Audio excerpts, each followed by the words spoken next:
स्वागत है आप सबका विकास मिश्रा शो में। मैं हूं विकास मिश्रा। आप सबको पता है कि मैं इंस्टा पर लड़कियों की सेफ्टी और उनकी अवेयरनेस के लिए वीडियो बनाता हूं। अब ये सफर इंस्टा से आगे बढ़कर यूट्यूब तक पहुंच चुका है। आज हमारा पहला पॉडकास्ट है और हमारे पहले पॉडकास्ट की गेस्ट हैं रूपाली जी। रूपाली जी, राधे राधे। राधे राधे। कैसा लग रहा है आपको यहाँ आकर? मुझे यहाँ आकर बहुत अच्छा लग रहा है और मैं आपकी वीडियोस भी देखती रहती हूँ जो कि आप गर्ल्स की सेफ्टी को लेके, अवेयरनेस को लेके बनाते हैं। मुझे काफ़ी अच्छा लगता है आपका कॉन्सेप्ट। ऐसे ही काम करते रहिए और आगे बढ़ते रहिए। आप ऑडियंस को बताइए कि आपका जॉनर क्या है वीडियो बनाने का? एक्चुअली मैं कुछ ऐसा कंटेंट बनाने की कोशिश करती हूँ जिससे कि मैं औरों की लाइफ से जुड़ सकूँ। मैं कुछ शब्दों को पिरो करके कुछ ऐसा बोलने की कोशिश करती हूँ कि जो सामने वाला किसी को नहीं बोल पा रहा हो तो मेरी वीडियो के ज़रिए वो उसको बोल पाए। मतलब मैं कुछ रिलेटेबल कंटेंट बनाने की कोशिश जैसे करती कि हूँ। अगर मान लो कोई व्यक्ति प्यार में है तो आप उनको प्यार वाले शब्द पिरो कर देती हैं। अगर मान लीजिए किसी का ब्रेकअप हो गया है तो आप वैसे बनाती हैं। किसी को लाइफ से कुछ परेशानियां हैं, वो डिप्रेशन में है, तो आप ऐसे शब्दों को पिरोती हैं ताकि उनकी तकलीफ दूर हो सके, ताकि वो मोटिवेट हो सके। सो आपने कब ऐसा सोचा कि मैं इस टाइप की वीडियोस बनाऊंगी? मैं सच कहूँ तो मैंने शुरू से ऐसा कुछ नहीं सोचा था कि मैं सोशल मीडिया पे आऊँगी, वीडियोस बनाऊँगी या ऐसा कुछ।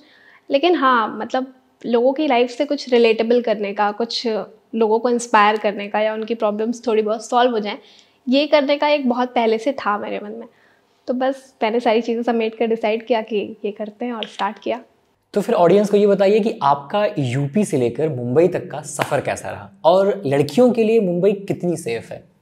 यूपी से लेके मुंबई तक का सफ़र मेरा बहुत आसान तो नहीं था, पर हाँ उतनी ज़्यादा मुश्किलें भी नहीं हुई क्योंकि फैमिली काफ़ी ज़्यादा सपोर्टिव थी। जो एक फ्रेंड सर्कल, एक ग्रुप था, वो भी इस चीज़ को लेके काफ़ी पॉजिटिव था, काफ़ी सपोर्टिव था। तो उतनी परेशानियाँ तो मुझे नहीं हुई, कुछ हुई भी, बट हाँ ठीक है, फैमिली का साथ था तो सब देख लिया, सब हैंडल हो गया। सेफ्टी का मतलब मैं ये जानना चाहता हूँ कि दिल्ली में लड़कियाँ मान लीजिए रात के 2 बजे 12 बजे या अकेले नहीं निकल सकती, क्या मुंबई में ऐसा कुछ है या मुंबई में सब ठीक है? नहीं, मुंबई में ऐसा कुछ नहीं। आई थिंक अभी आपने पूछा जैसे कि मुंबई कितनी सेफ़ है लड़कियों के लिए, तो मुझे लगता है कि मुंबई बाकी जगहों से काफ़ी ज़्यादा सेफ़ है, जहाँ तक मैंने फ़ील किया है और जितनी दुनिया अभी तक मैंने देखी है उस हिसाब से तो मैं ये बहुत प्राउडली कह सकती हूँ कि मुंबई लड़कियों के लिए ही नहीं, लड़की लड़के हर किसी के लिए सेफ़ है। आप यहाँ पे रात को 12 बजे भी घूम सकते हैं और 2 बजे भी घूम सकते हैं। आपको इतना सोचने की ज़रूरत नहीं है। होता है कभी इमरजेंसी में हमें जाना ही पड़ता है, तो ये बहुत सेफ़ है। आप भी सोशल मीडिया पे हैं और मैं भी। मैं आपसे ये जानना चाहता हूँ कि इसके नुकसान और फ़ायदे क्या हैं? आप किस नज़रिए से देखते हैं सोशल मीडिया को? देखिए, सोशल मीडिया के जो फ़ायदे हैं वो ये है कि आपके अंदर जो क्रिएटिविटी है, आप कुछ करना चाहते हैं, किसी चीज़ का जुनून है आपके अंदर, तो वो आप लोगों को दिखा सकते हैं, जो कि पहले पॉसिबल नहीं होता था। तो अभी एक बहुत अच्छा प्लेटफॉर्म है अपनी चीज़ें बताने का, अपनी क्रिएटिविटी दिखाने का और ख़ुद को और ज़्यादा क्रिएटिव बनाने के लिए। तो और नुकसान की बात रही, तो नुकसान आई थिंक सोशल मीडिया का कुछ नहीं है, हालाँकि जब तक आप खुद का नुकसान खुद ना करें। अगर आप सेफ्टी अपनी रखते हैं तो फिर तो आई थिंक सोशल मीडिया बिल्कुल सेफ़ है। बहुत सारी ऐसी लड़कियों की वीडियोस मैंने देखे हैं, बहुत सारे लड़कों की वीडियोस देखे हैं, जहाँ पर लड़कियाँ या फिर अपने बॉडी पार्ट का शो ऑफ करती हैं या फिर अपशब्दों का प्रयोग करती हैं और कुछ ऐसे बातें करती हैं जो शायद पब्लिकली हम नहीं कर सकते। उनके बारे में आप क्या कहना चाहेंगे? एक्चुअली कुछ लोगों को ऐसा लगता है कि अगर हम गाली देके वीडियोस बनाएंगे, डबल मीनिंग जोक्स बनाएंगे या कुछ उल्टी-सीधी हरकतें करेंगे ऊट-पटांग, तो हम बहुत कूल लगेंगे और जल्दी फेमस हो जाएंगे। ये भी एक सोचने का तरीका है, बट ऐसा नहीं है। आप ये सब करके कूल नहीं लगते हो, आप फूल ज़्यादा लगते हो। और सोशल मीडिया अच्छी चीज़ों की जगह है, तो अच्छी चीज़ें करिए, अच्छी चीज़ें दिखाइए, अच्छी चीज़ें सीखिए। आपने देखा होगा अभी दिल्ली के जो कुल्हड़ पिज्जा वाले हैं, हस्बैंड वाइफ थे, उनकी वीडियोस वायरल हुई, या फिर गुनगुन गुप्ता हैं जो काफ़ी वायरल चल रही थी, पहले से भी अच्छी वीडियो बनाती थी लिप सिंक की, लेकिन उनकी एक प्राइवेट वीडियोस वायरल हो गई। आपको क्या लगता है कि इसमें गलती किसकी होती है? जिनकी वीडियो वायरल हो रही है उनकी, या फिर उनके पार्टनर की, या फिर किसकी माने हम इसमें गलती? देखो, इसमें 3 लोगों की गलती है। एक तो लड़का, लड़की, कपल और तीसरा वो बंदा जिसने ये वीडियो वायरल कर दी। तो जो कपल हैं उनको ये चीज़ समझनी चाहिए कि वो अपने प्राइवेट मोमेंट्स को ऐसे रिकॉर्ड ना करें, क्योंकि अगर आप ऐसा करते हो तो फिर तो आप एक जो प्राइवेट वर्ड की वैल्यू ही ख़त्म कर दी आपने। और थर्ड पार्टी जो कि थोड़े से फ़ायदे के लिए ऐसा कर देती है या फिर शायद कुछ लोग बदला लेने के लिए भी करते हैं, तो ऐसी चीज़ें होती हैं। तो इस चीज़ के लिए अवेयरनेस बहुत ज़्यादा ज़रूरी है कि आप ऐसी चीज़ें ना करें, ऐसे मोमेंट्स अपने फ़ोन में कैप्चर ना करें, कैमरे में कैप्चर ना करें, क्योंकि आपको नहीं पता कि कल को आपका फ़ोन खो गया, कैमरा खो गया। आजकल तो सोशल मीडिया पे कुछ भी होता है, तो कल को आपके साथ क्या हो सकता है और किस हद तक हो सकता है, इसके बारे में आप कुछ नहीं कह मैं सकते। एक सवाल और इसमें जोड़ना चाहूँगा। इससे मान लीजिए कि जो कुल्हड़ पिज्जा वाले थे वो हस्बैंड वाइफ थे, उसमें हम मान सकते हैं कि किसी तीसरे ने वायरल की।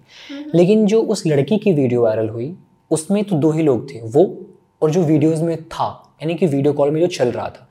तो कुछ लोग कहते हैं कि लड़कियां खुद फेमस होने के लिए वायरल करती हैं, या फिर आपको क्या लगता है कि वो खुद करती होंगी फेमस होने के लिए ताकि हम किसी अच्छे शो में जा सकें, हमारा नाम हो सके? क्योंकि लोग ऐसा कहते हैं कि बदनाम होने के बाद नाम ज़्यादा होता है, या फिर जो व्यक्ति उस वीडियो में था उसने ही वायरल किया, तो इसमें तीसरे व्यक्ति की मतलब कहाँ हो पाई, या फिर 2 ही थे, इसमें गलती किसकी हो हो सकती? सकता है कि किसी एक ने दुश्मनी में वायरल कर दिया हो, बट कोई अपनी वीडियो खुद वायरल करे, इस चीज़ को मैं इतना मतलब नहीं कह सकती कि ऐसा होता होगा।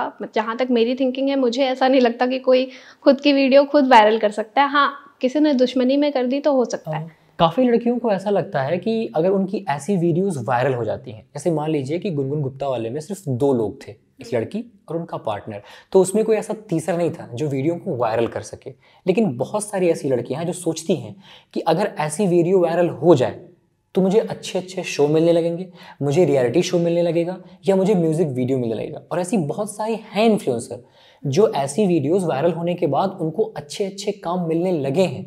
तो क्या मैं ये समझूं कि लड़कियां भी इस तरफ इसीलिए आगे बढ़ रही हैं कि मैं फेमस हूं तो मैं और ज़्यादा फेमस हो जाऊंगी, तो मैं और आगे बढ़ जाऊंगी? क्या ये आप सही मानती हैं? देखिए, पहली बात तो मुझे ऐसा लगता है कि कोई अपनी वीडियो खुद क्यों वायरल करेगा, और अगर वायरल कर रहा है तो ये बहुत ज़्यादा बुरी बात है। आप प्लीज़ ऐसा ना करें। अगर आपको आगे बढ़ना है, कुछ बड़ा करना है, तो वो अच्छे वे में भी हो सकता है। आप कुछ अच्छा काम कीजिए, कुछ अच्छे तरीके से वायरल होइए, जिससे कि आप लोगों के लिए इंस्पिरेशन बन सके, ना कि 4 लोग आपके बारे में बुरी बातें करें। तो वो एक चीज़ है कि हाँ, मैं लड़कियों को ऐसा कहना चाहूँगी कि कुछ अच्छा करो और अच्छा करके आगे बढ़ो।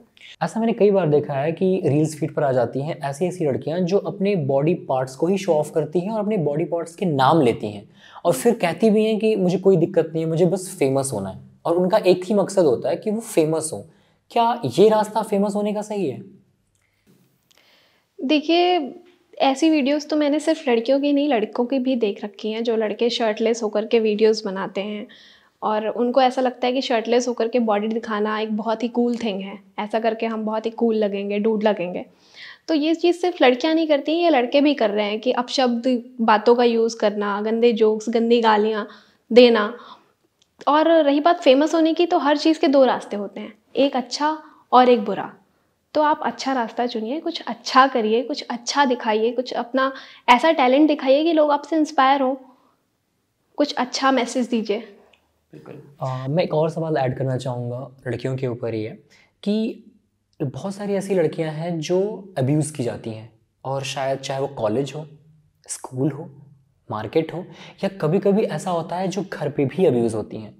चाचा, मामा, ताऊ या पड़ोसी, या खुद की कभी कभी ऐसी बहुत सारी लड़कियां हैं जिनके खुद के पापा ही उनके साथ हैवानियत करते हैं। तो आपसे बस इतना जानना है कि ऐसा क्या करें लड़कियां, या फिर आप फैमिली मेम्बर्स को ऐसी क्या सलाह देना चाहती हैं कि आप अपने बच्चों को कैसे उनका ख्याल रखें ताकि उनके साथ ऐसी हरकतें ना हो पाएँ?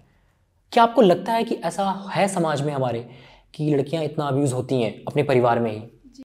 जी, बिल्कुल है, मैंने तो बहुत जगह सुना भी है इसके बारे में, हम न्यूज़ में पढ़ते रहते हैं, आए दिन रील्स आजकल आती रहती हैं, सोशल मीडिया पे चीज़ें आती रहती हैं इनको लेकर के। और ये ना काफ़ी सेंसिटिव टॉपिक है, जिसके बारे में कोई बात ही नहीं करना बात ही नहीं चाहता। करता। ठीक है, और ये चीज़ शुरू होती है, अगर घर से शुरू होती है कि घर में एक चीज़ होती है कि बच्चे के साथ कुछ हो गया, किसी ने कुछ कर दिया। अब वो बच्चा किससे बताएगा? वो बच्चा अपने पेरेंट्स से बताएगा या किसी से बताएगा, घर में भाई, बड़े भाई बहन से बताएगा, तो उनको चुप करा दिया जाता है। उनको बोला जाता है कि तुम ये बात मत बोलो, इससे बदनामी हो जाएगी। मैं रोकना चाहूँगा, बहुत सारे ऐसे बच्चे होते हैं जिनको गुड टच और बैड टच पता नहीं होता, और जब उनके साथ गलत हो जाता है तब वो शायद उनकी मम्मियाँ जानती हैं कि अच्छा मेरे बच्चों के साथ ऐसा हो गया। तो आप, मैं चाहूँगा कि ऑडियंस को बताइए कि गुड टच और बैड टच क्या होता है ताकि वो लोग अपने आप में भी अवेयर हो सकें। देखिए, बच्चों को आई थिंक हर पेरेंट्स को अपने बच्चे को ये सिखाना बहुत ज़रूरी है कि गुड टच और बैड टच क्या होता है। ये सिखाने के लिए आजकल तो बहुत सारी चीज़ें हैं, आप इंटरनेट से भी सिखा सकते हैं। आजकल बहुत सारी बुक्स, ऐसी चीज़ें भी आती हैं ये सिखाने के लिए, तो ये ज़रूर सिखाइए। और आपका बच्चा अगर आपसे कुछ आके कह रहा है कि मेरे साथ ऐसा कुछ हुआ है, तो प्लीज़ अपने बच्चे को सुनिए, उसे इग्नोर मत कीजिए, क्योंकि वो चीज़ आगे चल के उसके लिए डिप्रेशन बन सकती है। मैंने देखा है, बहुत सारे लोगों के बारे में ऐसा सुना है, बहुत सारी ऐसी खबरें पढ़ी हैं कि बच्चे इन चीज़ों से डिप्रेशन में चले जाते हैं, क्योंकि उनके पास कोई बताने के लिए, शेयर करने के लिए होता ही नहीं है। क्योंकि एक तो वो बहुत छोटे हैं, और वो इतने छोटे हैं कि वो अपने लिए स्टैंड ही नहीं ले सकते। बट जो लड़कियां बड़ी हैं, जो अपने लिए स्टैंड ले सकती हैं, मैं उनसे यही कहूँगी कि आप उठो, अपने लिए स्टैंड लो, भले ही कोई आपके लिए ले नहीं ले। मैं ऑडियंस को बताना चाहूँगा कि मैं ऐसा नहीं कह रहा कि हर की फैमिली ऐसे होती है, लेकिन बहुत सारी ऐसी लड़कियां हैं हमारे देश में जो अब्यूज़ ऐसे होती हैं, चाहे वो चाचा हो, मामा हो। अभी हाल ही में रक्षाबंधन ख़त्म हुआ, दिवाली ख़त्म हुआ, हमने बहुत सारे ऐसे रील्स भी बनाए जिन पर उनके मामा ने खुद, मम्मी मायके गई, वहाँ पर उसके मामा ने ही उनके साथ हैवानियत की। तो बस ऑडियंस को इतना कहना चाहता हूँ कि जो भी मेरी वीडियोस देख रही हैं, उनकी मम्मियाँ हों या फिर बड़ी बहन हो, या आप खुद देख रहे हो, तो आप जिनके छोटे बच्चे हैं उनको बहुत प्यार से समझाइए कि गुड टच और बैड टच क्या होता है। यहाँ पर ऐसे छूना ये बहुत बैड टच माना जाता है, सर को छूना गुड टच होता है, आप यहाँ पर छूना बैड टच होता है, यहाँ पर छूना गुड टच होता है, शरीर के इस अंग को छूना लड़कियों के लिए बैड टच माना जाता है। तो मम्मियाँ हो, भाभियाँ हो, या घर में जो भी बड़ा हो, अपने बच्चों को, चाहे वो लड़का हो या लड़की हो, दोनों, बहुत सारे ऐसे केसेस आए हैं हमारे देश में, हमारे आस पड़ोस, जहाँ पर छोटे बच्चों के साथ भी ऐसा होता है। तो आप सब समझिए कि क्या सही है, क्या गलत है, और अपने बच्चों को भी ज़रूर ये सारी बातें बताइए। गुड टच और बैड टच के अलावा पेरेंट्स को आप ऐसी और कौन सी सलाह देना चाहेंगे जो उनके बच्चों के लिए अच्छी बात हो? देखिए, इस बात से मुझे एक हादसा याद आया। कुछ दिनों पहले मैंने एक न्यूज़ देखी थी, जिसमें पेरेंट्स ने अपनी 6 महीने की बच्ची को अपने किसी रिश्तेदार के यहाँ छोड़ा कुछ टाइम के लिए, क्योंकि उन्हें कहीं जाना होगा, और उस बच्ची के साथ कुछ गलत हो जाता है। तो आप सोच सकते हैं कि लोगों के अंदर कितनी ज़्यादा हैवानियत भर चुकी है कि 6 साल की बच्चियाँ, 6 महीने की बच्चियाँ, 2 साल के बच्चों के साथ ऐसी चीज़ें हो रही हैं। तो पेरेंट्स को इस बात का ध्यान रखने की ज़रूरत है कि आपको किसी के ऊपर ट्रस्ट नहीं करना है। इवन आप अपने रिश्तेदारों के ऊपर भी अगर ट्रस्ट कर रहे हैं, तो उस चीज़ को पहले बहुत अच्छे से देखिए, समझिए कि वो है ट्रस्टेड या नहीं है, और फिर ऐसी चीज़ें करिए। ऐसी चीज़ें तो मैं बहुत देखता हूँ, क्योंकि जैसे मैं वीडियोस बनाता हूँ, मैंने भी बहुत सारा ऐसा देखा है कि एक माँ होती है जो अपने बच्चों को सुला देती है, दूध पिला रही होती है, फिर माँ जब सो के उठती है, वो चली जाती है, तो उसका चाचा आता है रूम में और उस छोटी सी बच्ची को देखता है कि वो दूध पी रही है निप्पल से। देन अब आप सोचिए कि बहुत लोग ऐसा कहते हैं कि लड़कियां अगर छोटे कपड़े पहनती हैं तो भड़काऊ लगती हैं। उनकी मेंटालिटी ये होती है कि छोटे कपड़े पहन रहे हैं तो लड़कों का मन मचल जाता है। बट आप ये सोचिए कि उस 2 महीने की, 4 महीने की, 6 महीने की ऐसी कौन सा अंग दिखता है जो लड़के इतना मतलब उत्तेजित हो जाते हैं। अब उस छोटी बच्ची को उठाकर लेकर जाता है छत पे, उसके साथ हैवानियत करता है और वहीं से उसको उठाकर फेंक देता है और घर पे आकर कहता है कि मैं बच्ची को खिला रहा था, गलती से वो छूट गई। इतनी भी हैवानियत है। मेरे पास एक डीएम आया था एक बच्ची का, जब उसने वो शब्द यूज़ किया तो ऐसा लगा कि ऐसा भी हो सकता है। उसके पापा थे। मेरे पास एक बच्ची का डीएम आया था इंस्टा पे। उसने कहा कि मेरे साथ पापा हैवानियत करते हैं और मम्मी भी उनका साथ देती हैं। जब ये मैंने न्यूज़ सुनी, जब मैंने उसकी बातें सुनी, मैंने लगभग 1 से 2 घंटे उससे बात किया। मैंने उसको समझाया कि खुद स्टैंड लो। और उससे पहले मैंने कुछ दिन पहले ये वीडियो बनाई थी कि लगभग जब लड़की नाबालिग थी तब से लेकर लगभग 16-17 साल तक माँ, उसकी चाची और पिता तीनों मिलकर उस बच्ची के साथ हैवानियत कर रहे थे और तीनों को पता था। तब जाके उस बच्ची को न्याय मिला है और 20 साल बाद लगभग तब जाकर उन तीनों को आजीवन कारावास हुआ है। तो वही वीडियो जब मैंने बनाई तब उस लड़की को हिम्मत आई, तब उसने मुझे डीएम किया था। मैंने उसको बताया, बहुत समझाया कि प्लीज़ अब आप जाओ और पुलिस थाने जाओ, पुलिस को बताओ कि मेरे साथ ऐसा हुआ है। लेकिन वो तब भी डर रही थी कि मेरे पापा हैं और घर का खर्चा वही चलाते हैं, मेरी मम्मी नहीं कमाती हैं, मैं अभी छोटी हूँ, अगर मैं अपने पापा को ऐसे जेल भेज दूँगी तो घर का खर्चा कैसे चलेगा। फिर अगर आज मम्मी भी पापा का साथ दे रही हैं इन सब चीज़ों में और मैंने अगर पापा को जेल भिजवा दिया तो क्या पता मम्मी मुझे कहीं और बेच दे, मम्मी मेरे साथ कहीं और गलत काम करवाने लगे, इसलिए बस मैं चुप हूँ। और जब पापा के साथ ऐसी बातें होती हैं और मम्मी जब साथ देती है तो इस बात का दुख होता है कि ऐसी लड़कियाँ किसके पास हैं। और हम ऐसी लड़कियाँ हैं कि अगर अपनी सहेलियों से बात बताती हैं तो ट्रस्ट तो कर सकते हैं, लेकिन क्या पता कि वो किसी और से जाके बता दें, फिर मेरी इज्जत का क्या होगा। ऐसी बहुत सारी लड़कियां हैं जिनके साथ घर में ऐसा होता है, रोज़ होता है, और वो सिर्फ समाज को लेके कि समाज हमें क्या कहेगा, समाज हमें ही बुरा कहेगा, ये सब सोचकर वो आगे नहीं बढ़ पाती हैं। तो मैं चाहता हूँ कि ऐसी लड़कियाँ, मैं आप सबसे कहना चाहता हूँ कि अगर ऐसी लड़कियाँ हैं, अगर आपकी सहेली हो या जिनको भी आप ऐसा जानती हैं, प्लीज़ आप हिम्मत से काम लो और आगे बढ़ो। जुल्म सहते रहना भी एक तरह की आपकी एक बुज़दिली है। प्लीज़ आप जाइए, पुलिस स्टेशन जाइए और अपना स्टैंड लीजिए, चाहे वो आपके चाचा हो, मामा हो, ताऊ हो, परिवार का कोई भी सदस्य हो। वहाँ पर आपकी इंसल्ट नहीं होगी, लेकिन अगर आप उस चीज़ से आगे नहीं बढ़ पाएंगे तो पूरी ज़िंदगी आपको उसी दलदल में रहना पड़ेगा। ये तो रही छोटी बच्चियों की बात, लेकिन बड़ी लड़कियां भी ऐसी होती हैं जो नासमझी में ऐसी गलतियां कर जाती हैं, चाहे वो लिव इन में रहना हो या फिर कोई और चीज़ हो। लिव इन में रहने को आप कितना अच्छा मानती हैं? देखिए, लिव इन में रहने को मैं बिल्कुल भी अच्छा नहीं मानती और मैं इस चीज़ को बिल्कुल सपोर्ट नहीं करती। खासकर जब आप किसी के लिए सीरियस हों, आप किसी से शादी करना चाहते हैं या उसके साथ लाइफ टाइम रहने का प्लान कर रहे हैं, तो आप उसके साथ लिव इन में मत रहिए। ये बिल्कुल अच्छा आइडिया नहीं है, क्योंकि एक तो इससे सबसे बड़ी चीज़ क्या होगी कि धीरे धीरे आप दोनों का एक दूसरे के लिए जो इंटरेस्ट है वो ख़त्म होता जाएगा। मैं रोकना चाहूँगा आपको, शादी के बाद भी तो इंटरेस्ट कम हो सकता है। देखिए, शादी को आप लिव इन रिलेशनशिप से कंपेयर नहीं कर सकते, क्योंकि शादी जो होती है वो एक जिम्मेदारी की बात होती है। यहाँ पे दो फैमिलीज़ आपस में जुड़ती हैं, तो आपके ऊपर एक तो वो भी आपके दिमाग में चलता है कि आप क्या कर रहे हैं, क्यों कर रहे हैं, ये सब चीज़ें आप बहुत सोच समझ करके करते हैं, और आप जिम्मेदार भी होते हैं अपने पार्टनर के लिए, तो ऐसी चीज़ें आपके मन में ज़्यादातर आती नहीं। और लिव इन का कैसा है कि लोग आजकल मौज के लिए, टाइम पास करने के लिए भी लिव इन में रह लेते हैं। मतलब हो सकता है कि आपका पार्टनर सीरियस है बट आप सीरियस नहीं हो, या फिर आप सीरियस हो, आपका पार्टनर सीरियस नहीं है, एक टाइम पास कर रहा हो, तो लिव इन बहुत तरीक़ों से अच्छा नहीं है। और लिव इन में रहने से आजकल हादसे भी बहुत ज़्यादा हो रहे हैं। आपने सुना होगा कि दिल्ली में एक केस हो गया कि जो लड़का था उसने लड़की का मर्डर कर दिया और उसके पीसेस कर दिए और उसको फ्रिज में रखा और बहुत सारी चीज़ें हुई। उसके बाद तो बहुत सारे ऐसे केस सुनने को आए। मतलब उसके बाद तो इन केसेस का एक ट्रेंड ही चल गया था कि मतलब हर कोई लिव इन वाला बंदा बंदी ये चीज़ें आजमाने लगे। मैं ऐसा नहीं कह रही हूँ कि सिर्फ लड़कों ने किया, लड़कियां भी ऐसा करती हैं। तो मैं तो यही कहूँगी कि लिव इन से और ऐसी चीज़ों से जितना हो सके बचें। अगर आपको किसी को जानना है, किसी से मिलना है, तो वो चीज़ आप बाहर भी कर सकते हैं, उसके बहुत सारे तरीके हैं। मेरा एक और मानना है कि जैसे मान लीजिए कि आप बिना शादी के अगर एक साथ रह रहे हैं पति पत्नी की तरह, और हमारे बीच झगड़े होते हैं, तो हमारे बीच ब्रेकअप होने के चांसेस ज़्यादा होते हैं कि हमारी तुम्हारी चीज़ पसंद नहीं आई, हमने ब्रेकअप कर लिया, तुम्हें हमारी नहीं पसंद आई, तुमने ब्रेकअप कर लिया।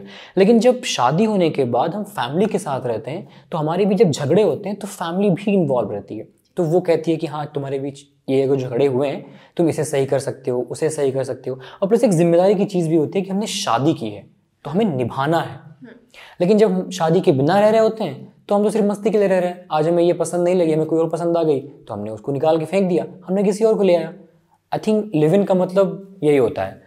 आप लोग ये बताइए कि आप लिव इन का मतलब क्या समझते हैं? लिव इन को सही मानते हैं या लिव इन को गलत मानते हैं?